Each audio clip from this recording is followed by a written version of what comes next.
കേരളത്തിൽ 5ാം തവണയും Nipah virus ബാധ സ്ഥിരീകരിച്ചതോടെ ജനം ആശങ്കയിലാണ്. എന്നാൽ ഭയമല്ല, ജാഗ്രതയാണ് വേണ്ടതെന്ന് ഭരണകൂടം ആവർത്തിച്ച് വ്യക്തമാക്കുന്നു. അണുബാധയും രോഗലക്ഷണങ്ങളും രൂക്ഷമല്ലാത്ത ആളുകളുടെ വൈറസ് ബാധ വളരെ നേരത്തെ കണ്ടെത്താൻ കഴിഞ്ഞാൽ ആൻറ്റിവൈറൽ മരുന്നുകളും മറ്റും ഫലം കണ്ടേക്കാമെങ്കിലും നമ്മുടെ നാട്ടിൽ കണ്ടുവരുന്ന നിപ വൈറസ് ബാധയിൽ മരണനിരക്ക് വളരെ കൂടുതലാണ്. അതിനാൽ വൈറസ് ബാധ ഉണ്ടാകാതെ സൂക്ഷിക്കുക എന്നത് തന്നെയാണ് പരമപ്രധാനം.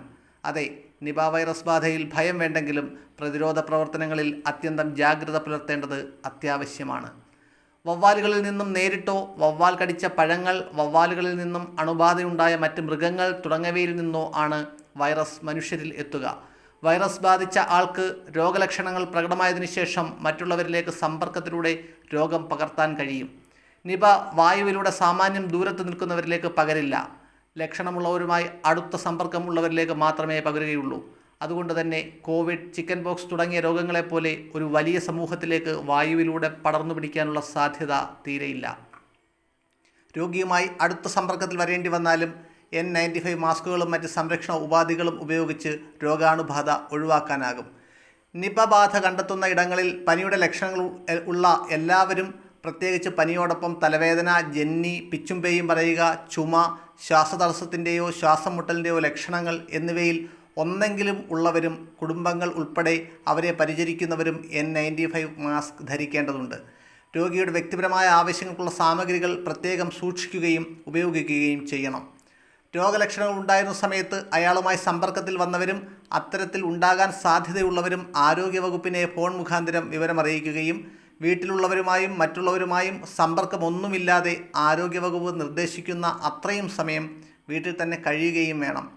അവസാന രോഗിയെ കണ്ടെത്തി ഏതാണ്ട് 1 മാസക്കാലത്തേക്ക് പുതിയ രോഗികൾ ഇല്ലാതെയാകുന്നു എങ്കിൽ മാത്രമേ നിപ നിയന്ത്രണവിധേയമായി എന്ന് കരുതാൻ കഴിയുകയുള്ളൂ. അതുകൊണ്ട് തന്നെ നീണ്ടു നിൽക്കുന്ന ജാഗ്രത ഇക്കാര്യത്തിൽ ആവശ്യമാണ്. അസുഖം വന്നതിന് ശേഷമുള്ള ചികിത്സ മിക്കവാറും പേരിൽ അതിസങ്കീർണമാണ്. അതുകൊണ്ട് തന്നെ പ്രതിരോധമാണ് ഏറ്റവും പ്രധാനം. വൈറസ് ബാധയുള്ള വവ്വാലുകളിൽ നിന്നും രോഗം പകരാതിരിക്കാനാണ് ശ്രദ്ധിക്കേണ്ടത്. കഴിവതും വവ്വാലിൻ്റെ ആവാസ കേന്ദ്രങ്ങളിൽ പോകാതിരിക്കുക. വവ്വാൽ കടിച്ച പഴങ്ങളോ മറ്റോ സ്പർശിക്കാനോ കഴിക്കാനോ പാടില്ല. കൃത്യമായി മാസ്ക് ഉപയോഗിക്കാനും സാമൂഹിക അകലം പാലിക്കാനും ഇടയ്ക്കിടയ്ക്ക് കൈകൾ സോപ്പും വെള്ളവും ഉപയോഗിച്ച് 20 സെക്കൻഡ് എടുത്ത് നന്നായി കഴുകാനും മറക്കാതിരിക്കുക. വൈറസ് ശരീരത്തിനുള്ളിൽ പ്രവേശിച്ച് രോഗലക്ഷണങ്ങൾ പ്രകടമാകുന്ന കാലയളവ് 4 മുതൽ 14 ദിവസം വരെയാണ്. ഇത് ചിലപ്പോൾ 21 ദിവസം വരെയാകാം. രോഗബാധ ഉണ്ടായാലും ലക്ഷണങ്ങൾ വ്യക്തമാകാൻ ഇത്രയും ദിവസങ്ങൾ വേണം. പനിയും തലവേദനയും തലകറക്കവും ബോധക്ഷയവുമൊക്കെയാണ് ലക്ഷണങ്ങൾ.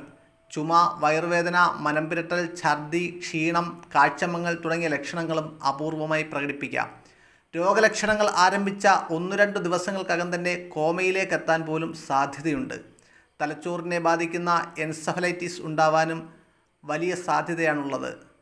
ശ്വാസകോശത്തെയും ബാധിക്കാൻ സാധ്യതയുണ്ട്. തൊണ്ടയിൽ നിന്നും മൂക്കിൽ നിന്നുമുള്ള സ്രവം, രക്തം, മൂത്രം, തലച്ചോറിലെ നീരായ സെറിബ്രോ സ്പൈനൽ ഫ്ലൂയിഡ് എന്നിവയിൽ നിന്നെടുക്കുന്ന സാമ്പിളുകൾ RT-PCR പരിശോധന വഴിയാണ് രോഗം സ്ഥിരീകരിക്കുന്നത്.